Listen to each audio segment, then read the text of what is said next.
Tapos ang kukunin naman natin next guys, ito Nanohana. Ang tawag sa kanya, Nanohana. Ayan, ganyan yung itsura niya guys.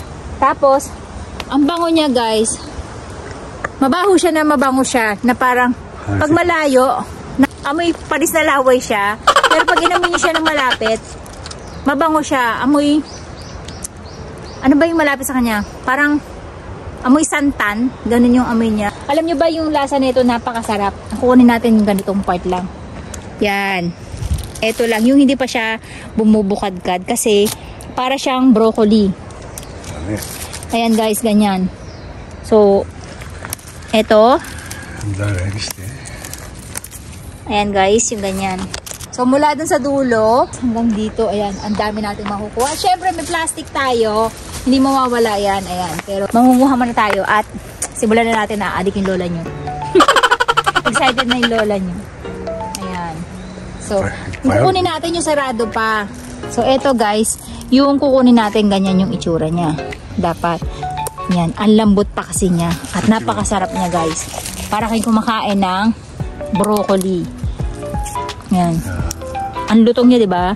Ang sarap niyang pitasin. Ayan. Saglit pa lang to guys. 1 minute. Nakaganyan na tayo. Sarap. Alam nyo guys, ang sarap na ito. Kanina ito yung kinain namin ni Papa. Dito kasi, ayan. Dito kasi guys, nasisikatan na siya ng araw. Alam nyo ba, hindi tayo magugutom. Basta alamin lang natin kung ano-ano yung mga nakakain na mga damo-damong nasa paligid natin guys.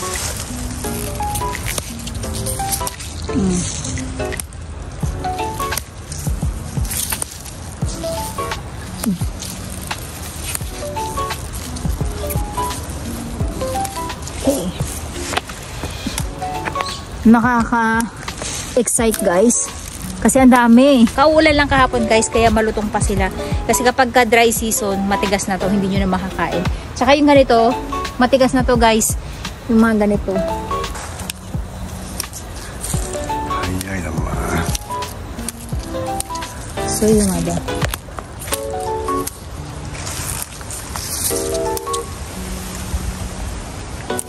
2 piso niya ito nabili guys. Ni Hako yen or 200 yen. So dito, tingnan nyo, unlimited. Nakakatuwa lang guys. Safe pang kumain ng ganito kasi wala pang mga insekto. Kapag may insekto na guys, kasi may mga nakakapit na sa mga gilid-gilid na ganyan.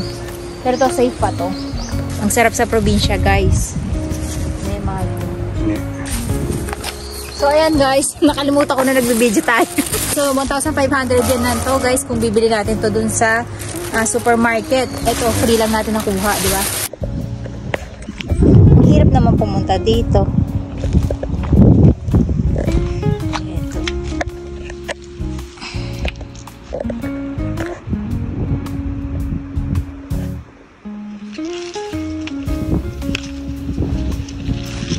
Ang grabe, ang dami guys.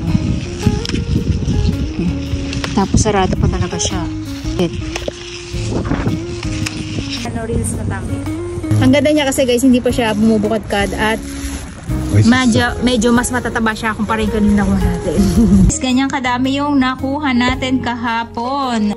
Tsukushi ang tawag dito guys. Tapos sa English, ang tawag sa kanya ay horsetail. Tapos ito naman yung ating Nanohana na kung tawagin nila dito. Hindi ko alam kung anong tawag nito sa English. Ayan, dapat yung kukunin nyo ay yung ganitong sarado pa.